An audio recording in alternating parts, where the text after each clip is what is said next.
Абе, той как се включваше, бе? Работи, бе! Работи, стига си го чвъркал, бе! Стига си го чвъркал, работи! Здравейте, машинки, чарколаци и всичките чаркове в голямата машина. Днеска разговорът е малко по-сериозен, защото тотално откачаме вече. Направо поудявам, човек, не мога вече, разбираш ли? Аз съм Тинко. Аз съм Майко Машини. И днеска ще говорим за тъпите статуси във Фейсбук. За да ръка по БПЦ. Точно така. Всеки влогър го е направил това, време е ние да го направим, защото ни писна. Сещингс? Нека започнем. Не мога да повярвам, че Земята е на 2014 години. Честит рожден ден! Мъжки човек. Просто е невероятно. Днес видях най-тъпия асансьор, имаше бутон за етажа, на който вече се намирах. Титла бавняр, нещо, награда да връчим.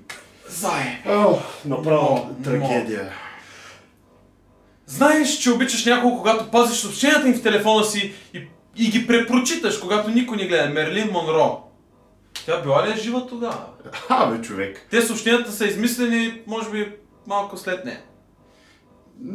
Долу-горе. И спрете да цитирате Мерлин Монро, защото не е била философа, просто е била курва. Учителят ми е толкова глупав. Каза ми, че Слънцето е било звезда. Казал го е, защото е това. Е така. Не е така. Слънцето си е слънце, звездите са звезди. Да кажеш, че Слънцето е звезда е като да кажеш, че домата е плод. Много житейска мъдрост събрана в едно място, брато. Изключително проницателно. Обаче, по-лошото е, когато започнат да валят статуси от 10 до 13 годишни, които казват беше твой, сега вече е мой. Кое бе, моето момиче? Учебника по математика ли? Не мога, че пълен. Направо трагедия. Трагедия абсолютна. Пия, за да забравя. Каква таблицата за умножение или азбуката? Ма не бе, човек. Ти на какво си попадал? Аз съм попадал на едно много готино лавче, което по принцип се използва от женската аудитория. И те казват, колкото капки в морето, толкова мъже в сърцето. Колкото капки в морето, толкова цирия на задника ти да излязат. Как му да пишеш такива работи, ма? Мале, ще обърна. Честити 2 седмици! Обичам те повече от всичко, бебце.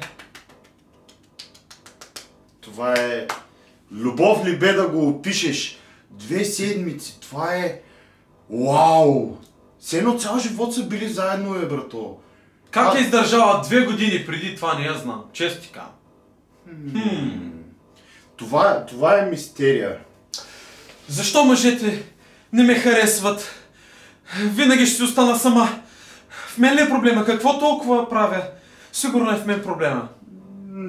Да, моето момиче. Точно в това ти е проблема. В този статус. Че си пак ти кухата лейка. Машинки, напишете долу в коментарите на какво сте попадали, на какви тъпи статуси сте попадали. Прилично ли е това? Как може днешното поколение толкова много да деградира със всеки изминал ден? И не забравяйте, ето така. Този път е по средата. Ето като този път по средата е едно копченци. Тук при мен ще има някакви клипове, друга страна ще има още някакви клипове. И не забравяйте, ебане! И умрем за глупости и простоти. Само го спреш вече.